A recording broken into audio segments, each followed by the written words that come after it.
केंद्र सरकार ने प्रधानमंत्री नरेंद्र मोदी के मेक इन इंडिया अभियान को बड़ा बढ़ावा देते हुए मंगलवार को भारतीय वायुसेना के लिए 97 LCA तेजस मार्क 1A लड़ाकू विमानों की खरीद को मंजूरी दे दी है। रक्षा सूत्रों ने ANI को बताया कि एक उच्च स्तरीय बैठक में 62,000 करोड़ रुपए में 97 LCA मार्क 1A लड़ाकू विमानों की खरीद के समझौते को अंतिम मंजूरी दी गई है। इससे हिंदुस्तान एरोनॉटिक्स लिमिटेड के लिए इन विमानों के उत्पादन का रास्ता साफ हो जाएगा। ये LCA मार्क 1A लड़ाकू विमानों के लिए दूसरा ऑर्डर होगा। सरकार कुछ पहले ही करीब 48,000 करोड़ रुपए में 83 विमानों के ऑर्डर दे चुकी है।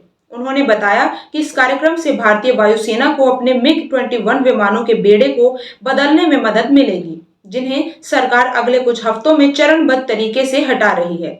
स्वदेशी को बढ़ावा मिलने की उम्मीद। उन्होंने कहा कि रक्षा मंत्रालय और वायुसेना मुख्यालय द्वारा समर्थित स्वदेशी लड़ाकू विमान कार्यक्रम स्वदेशीकरण को बढ़ावा देने के साथ ही देश में रक्षा व्यवसाय में लगे छोटे और मध्यम उद्यमों को बड़ा व्यवसाय प्रदान करने में काफी योगदान देगा।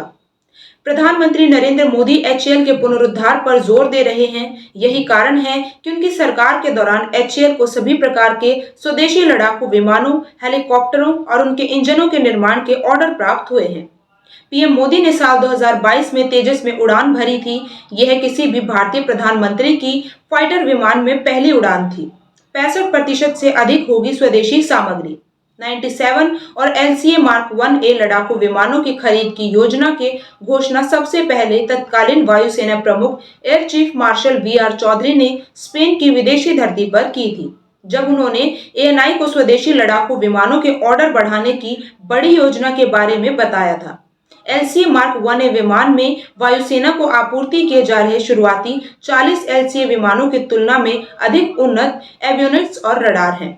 साथ ही LCA मार्क 1A में 65% से अधिक स्वदेशी सामग्री होगी। ये कार्यक्रम देश की आत्मनिर्भर भारत और मेक इन इंडिया का पहला अग्रदूत रहा है। इससे भी महत्वपूर्ण बात यह है कि एरोस्पेस क्षेत्र में भारत की आत्मनिर्भर